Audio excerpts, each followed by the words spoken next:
Coach Carlo আঞ্চলিকের শিষ্যদের বাজে খেলার পুরস্কার পেলেন। রাউন্ড অফ 16-এর গুরুত্বপূর্ণ ম্যাচে নরওয়ের সাথে 2-1 ব্যবধানে হেরে টুর্নামেন্ট থেকে বের হয়ে গেছেন। ব্রাজিল এই ম্যাচটা শুধুমাত্র হাল্যান্ডের কাছে হেরেছে।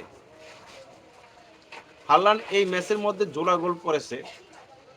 79 মিনিট এবং 90 মিনিটের মাথায় দুর্দান্ত দুটি গোল করে নরওয়েকে আনন্দের জোয়ারে ভাসায় তাদের স্বপ্নের কাঙ্ক্ষিত লক্ষ্যে পৌঁছে। এই হাল্যান্ড আগে বলেছিল, ব্রাজিলের সাথে আমরা খেলতে পেরেছি, এটাই আমাদের জন্য অনেক ভাগ্যের ব্যাপার। নরওয়ের সাথে পারল না। নরওয়ের একমাত্র খেলার হাল্যান্ড দেখিয়েছে কিভাবে ম্যাচের রাজ করতে হয়, কিভাবে ম্যাচের নিয়ন্ত্রণ রাখতে হয়।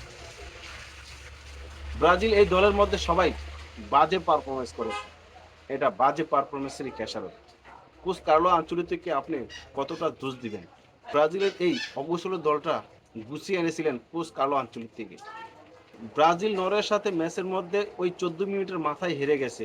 কুনিয়াকে ফাউল করার পর যেই প্লান্টিকটা পেয়েছিল ব্রাজিলের অন্যতম সেরা খেলার মিডফিল্ডার গিমারেস, আর গিমারেসকে কেন প্লান্টিকটা শুট আউট মারতে দেওয়া হয়েছে সেটার ব্যাখ্যাও কিন্তু কোচ কার্লো আঞ্চলিক ম্যাচ শেষে ক্লিয়ার করেছে। যদি ওই গোলটা হতো প্লান্টিক থেকে তাহলে কিন্তু ম্যাচের পয়েন্টটা কিন্তু ব্রাজিলের দিকে থাকতো। বল নিয়ন্ত্রণ থেকে শুরু করে পাস বা অন টার্গেট শট, মোট শট সব দিয়ে কিন্তু ব্রাজিল পিছিয়ে ছিল নরওয়ের থেকে। ব্রাজিল মোট শট করেছে 12টা, বিপরীতে 9টা শট করেছে Norway. Brazil on target shot 4টা, 5টা অন টার্গেট শট করেছে নরওয়ে। বল পজিশনে 66% ছিল নরওয়ের দখলে, 34% ছিল ব্রাজিলের দখলে। আর পাসের কথা কি বলবো ভাই, ব্রাজিল তো নাজেহাল অবস্থা। মাত্র 313 পাসের বিপরীত 653 পাস খেলেছে নরওয়ে। কর্নার দুই দলের সমান, 5টা করে।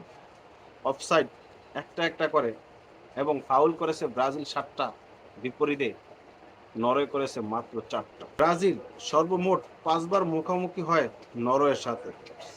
5বারের মধ্যে 3বার নরওয়ে জয়লাভ করে আর 2টা ম্যাচ ড্র হয়।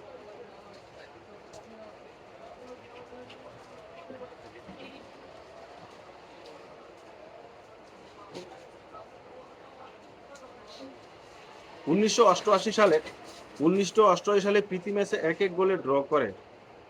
1997 সালে 4-2 গোলে ব্যবধানে জিতে নরওয়ে। 1998 সালে বিশ্বকাপের গ্রুপ পর্বে 2-1 ব্যবধানে জিতে নরওয়ে, এবং 2006 সালে 1-1 গোলে ড্র করে দুই দল।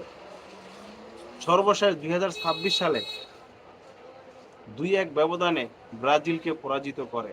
এই 5 ম্যাচের মধ্যে ব্রাজিল গোল করেছে 5টা, বিপরীতে নরওয়ে করেছে 10টা। এর সাথে ব্রাজিল ম্যাচের নিয়ন্ত্রণ একেবারে রাখতে পারেনি।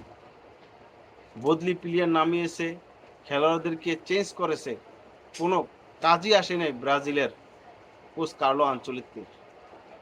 নেইমার জুনিয়র মাঠের মধ্যে নামলেন, একটা হলুদ কার্ড খেলেন, এবং প্লান্টিক থেকে একটা সান্ত্বনার সূচক গোল করলেন। এটাই ছিল ব্রাজিলের সান্ত্বনা। 90 মিনিট প্লাস 10 মিনিটের মাথায় প্লান্টিক থেকে গোল করেন নেইমার জুনিয়র প্লান্টিক শুট আউট মারার সময় নরওয়ের গোলকিপার নাইলেনের সাথে বাগদণ্ডে জড়ায়।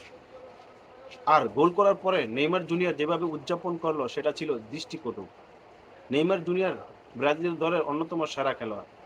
ভিনিসিয়াস জুনিয়র ম্যাচের মধ্যে নিয়ন্ত্রণ রাখতে চেয়েছিলেন, অনেকগুলো অ্যাটাক করার চেষ্টা করেছে, কিন্তু তাকে কড়া গাইডে রাখার কারণে সে সেভাবে সুযোগ পায়নি। তবে হাল্যান্ডকে আটকাতে পারেনি ব্রাজিলের ডিফেন্ডাররা। গাব্রিয়েল তো রীতিমতো ব্যর্থ হয়েছে। আজ হেরে গেল গাব্রিয়েল হাল্যান্ডের কাছে, আর হাল্যান্ড জিতে গেলেন পুরো বিশ্ব ফুটবলের প্রেমীদের মন। ব্রাজিলকে হারিয়ে ম্যাচ শেষে নরওয়ে যে উদযাপন করেছে এটা তাদের প্রাপ্য ছিল, দেখার মতো উদযাপন করেছিল। এটা তাদের সবচেয়ে বড় অর্জন এই 2026 বিশ্বকাপে। এই নরওয়ে দলটাকে ছোট করার দেখার কোনো অবকাশ নেই, সেটা কিন্তু আমি এর আগের এপিসোডে, নরওয়ের সাথে যে এরকম বাজে খেলবে ব্রাজিল দল সেটা আমি কখনো কল্পনাই করতে পারিনি।